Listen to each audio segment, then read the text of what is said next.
and then I should honestly be able to say I knocked this puppy out in 2 days. Maybe.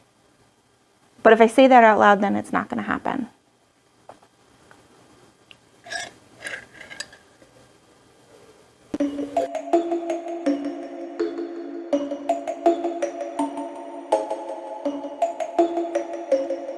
Hello and welcome back.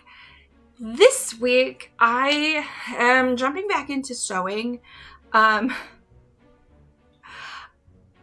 have 2 upcoming events that I need a formal wear gown for. I desperately want both of them to have a little bit of an ooky spooky vibe to them, and so I thought doing them as part of my Halloween lineup might be appropriate. I have a very hard time finding a dress, A, that fits my body, B, that fits my aesthetic, and C, that fits my budget, because I am cheap. Okay? If I have to spend more than $100 on a dress, scratch that. If I have to spend more than $50 on a dress, I'm going to wear that thing until it's threadbare. And so I have been scouring the internet to try and find a nice, elegant, formal dress that is in my budget, and I'm in tears. Legit. The dress that I actually fell in love with is a Teuta Matoshi dress. I have been coveting these exquisite dresses for years, ever since the strawberry dress came on the market, and they are just so, however, the one that I kind of fell in love with that is perfectly ideal for this midnight Halloween event that I need a formal wear for is $1,640. Like, I threw up in my mouth a little bit when I saw that price tag. So I'm gonna try to make it myself, because I apparently was born with the how hard can it be gene and the I'ma do it myself gene.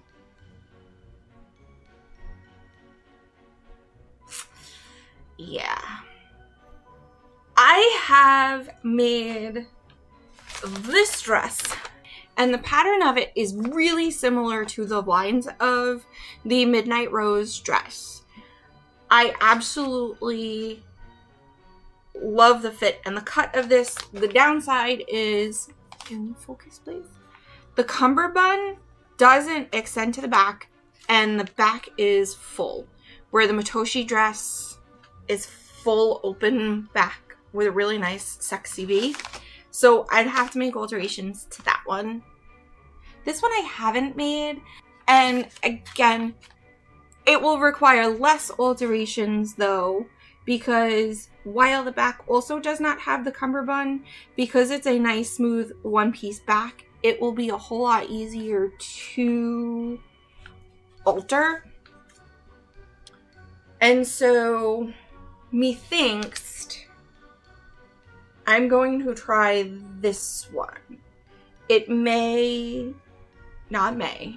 will require a mock-up. Whereas if I just go in with this one, I won't need a mock-up.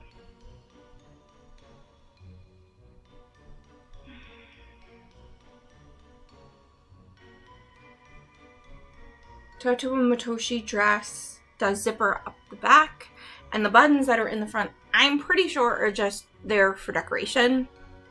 And so this one actually does zipper up the back, where this one really does button up the front.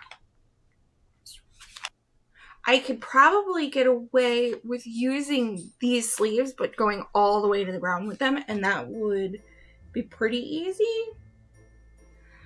Okay, this is going to be a heavy dress, not going to lie. So for the bulk of the dress, I got 327 yards of crepe back satin. And then for the body, the bulk, the most I got 20 yards of black chiffon. Organza and chiffon are totally different creatures. Organza is the stiffer of the two, and chiffon is the one that's like more lightweight, airy, bouncy. So that's what I went with for this. A pack of tuxedo buttons, an invisible zipper, and the piece de resistance. I found these online. I shall link them below. But the rosette beaded epaulets.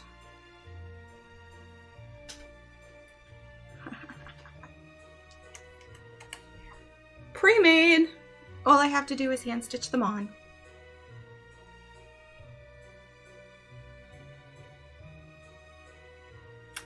Like that.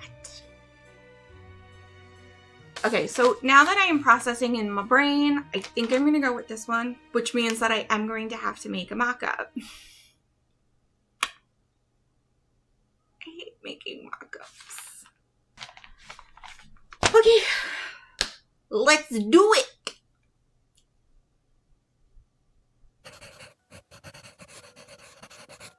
So one of the things that I am doing with this pattern is I'm softening this point into more of a rounded curve. That way it matches the Midnight Rose dress a little better.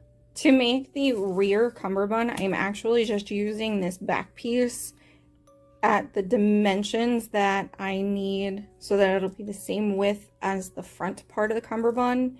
So this is going to be my cut line for the cummerbund, and then this is going to be my cut line for the bodice back, if that makes sense. And then the other adjustment that I need to make for this is that the dress itself comes from this shoulder to the cummerbund. So that needs to be taken off as well.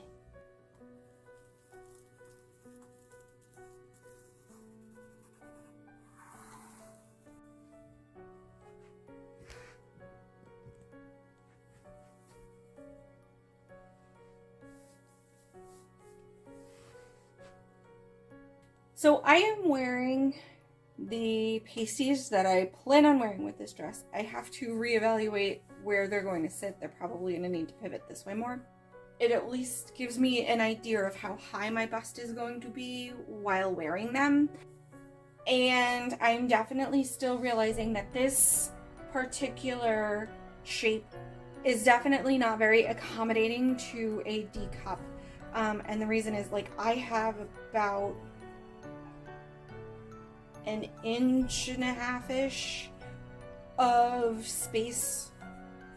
Right here is fine, but you can actually see where it's sitting. This is where this needs to be.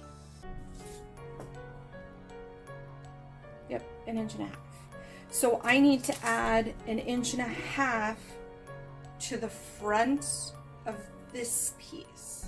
There's my extra 1.5 inches, and I braided it in. So I actually really like this adjustment. The other thought that I am having, I didn't gather this shoulder in this second mock-up. I wanted to see what this would look like as a dart, because this is my lining and all that kind of stuff. So having it not be gathered underneath actually is better, because then I'm not adding all that extra bulk.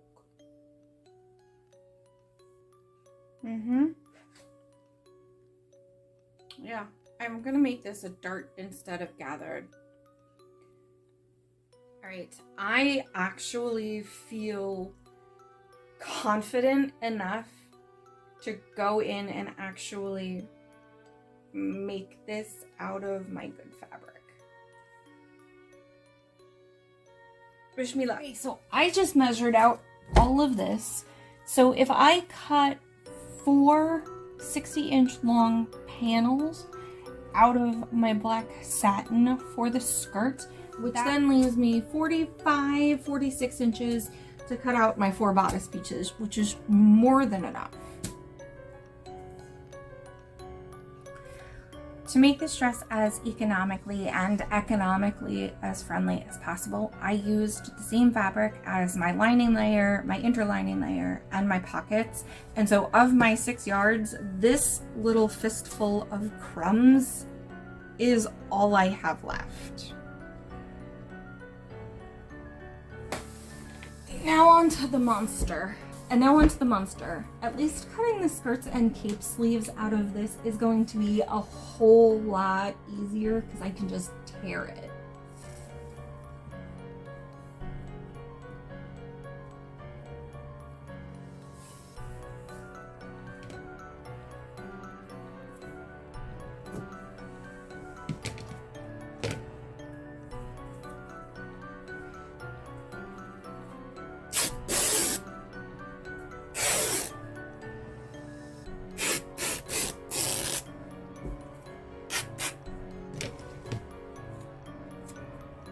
And then I'm doing the exact same thing for the cape sleeves, but instead of 50 inches, I'm doing them at 75 inches.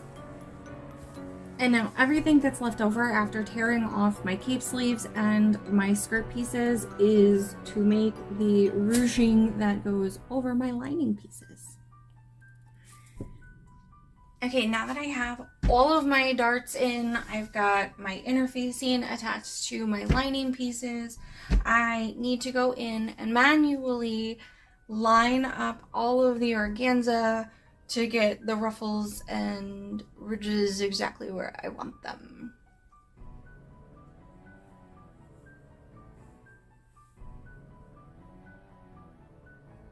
Alright, I've got the first one done. I'm going to give it a light press, and then I'm going to put my tailor's clapper on top of it to hopefully keep some of these pleats in place. Okay, now that I have all of the front pieces covered in my chiffon, I can go ahead and start assembling my lining pieces.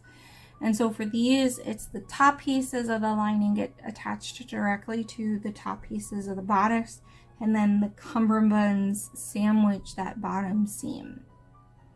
So it's really not difficult. Okay, so I am at the point where the bodice is mostly done. I still have to attach the sleeves, I still have to attach the epaulettes, and then make the skirt. But the skirt is literally 1, 2, 3 seams, so that shouldn't be too hard. I will say this fabric, the dye chiffon, the dye is bleeding and I'm having to wash my hands every 5 minutes. Everything I have is covered in a layer of dye. So even when this is done, I'm gonna have to send it to the dry cleaner, which is incredibly frustrating. So it may not have been a cost-effective way to buy the fabric. Like, yeah, I saved money by buying it in bulk, by buying an entire bolt, but I'm paying for it and now having to have my fabric dry cleaned. So I am officially running out of daylight and it is time to go make the evening meal.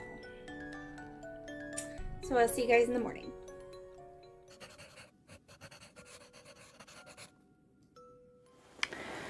Okay, for the skirts, I have 4 panels of organza, 4 panels of satin. I'm gonna sew the pockets into the side seams. So the back seam I'm leaving open until after the zipper is in. And the front seam I'm only sewing shut to about mid-thigh.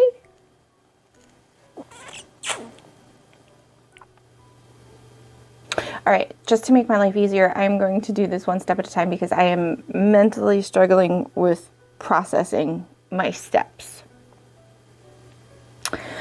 So let's do pockets first.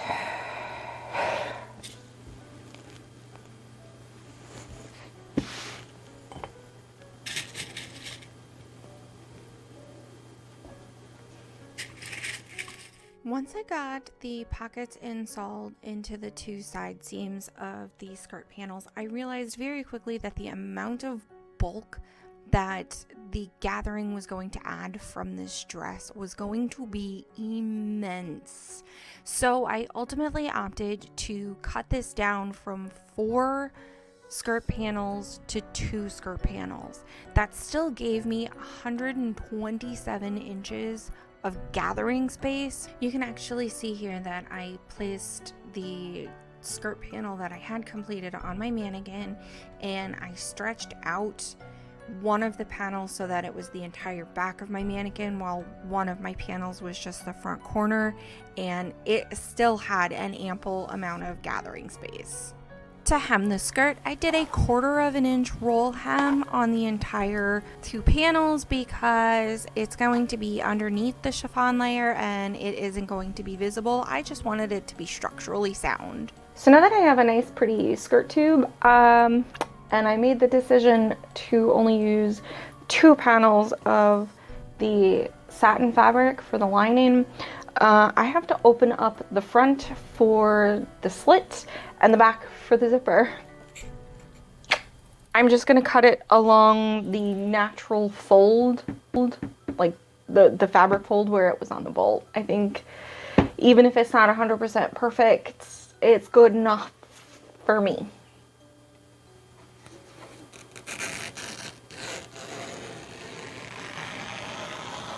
So for these side seams, I did a really skinny, I think it's probably an 1/8 of an inch roll hem on this side. Can you focus? Where do you want to focus? Okay, so I did a really skinny 1/8 of an inch roll hem on the edges of this seam, and then sewed it together, leaving the top open about 10 inches. This I'm going to slip stitch to the pocket entry point. So I thought about doing French seams or something like that, but then I couldn't figure out how I was still going to be able to make that pocket seam open without having to trim away at the organza, and that's where it always starts to fail, at least in my experience. And so this was kind of my alternative to using French seams. And then we don't have that ugly serger line either, so it was a compromise. All right, I am in the final stretch, so all I now have to do is just attach the sleeves and add the zipper. I'm really glad I did not do 4 panels of satin, because this is thick.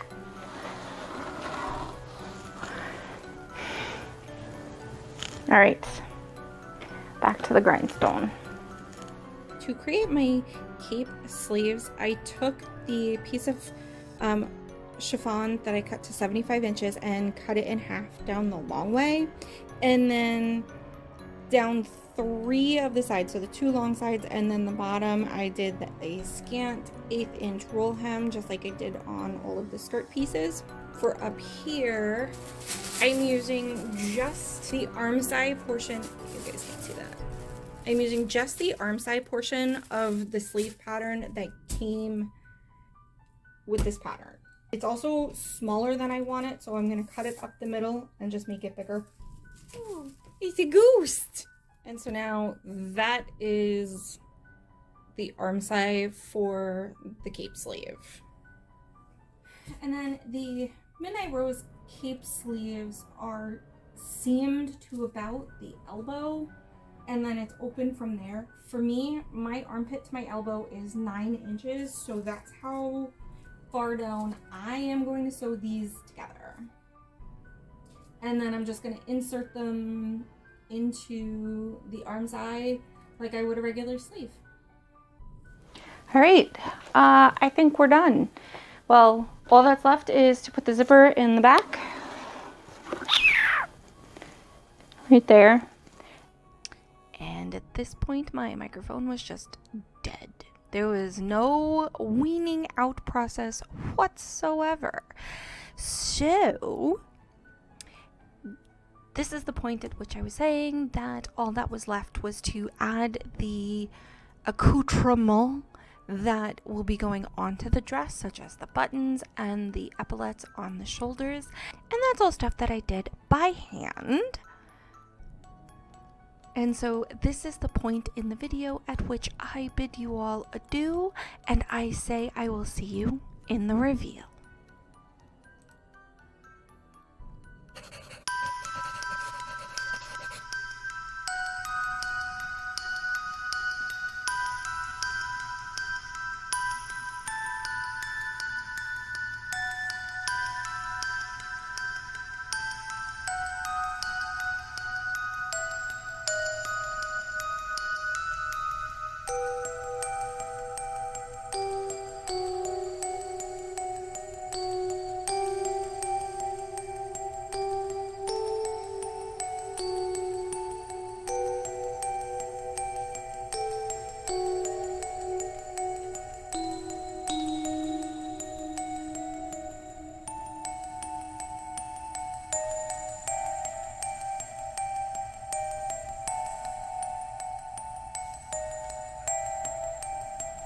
Okay, friends, I am a bundle of nerves regarding this dress right now. Like, it was a lot to do in less than 48 hours. And I'm in love with it. If I were to do anything different, it would be to space these buttons a skosh more. I ended up using almost double because I butted them right up against each other instead of giving them a hairline space. And then maybe I might have gone with a slightly lighter weight fabric for the skirts because it is heavy. I think this thing weighs like 7 pounds. I don't think I own anything that weighs that much, maybe except for my wedding dress. But it is what it is. I know that in the event I'm going to be at, the air conditioning is going to be pumping, and so I may not be as concerned about it at that time. But I'm super happy with it, and I am super excited with it, and now I need to get it off and get it to the dry cleaners because I'm still getting dye transfer over everything. Okay, my friends, I absolutely enjoyed making this one this week. I hope you had a fun time hanging out with me, and I will see you guys next week for more shenanigans.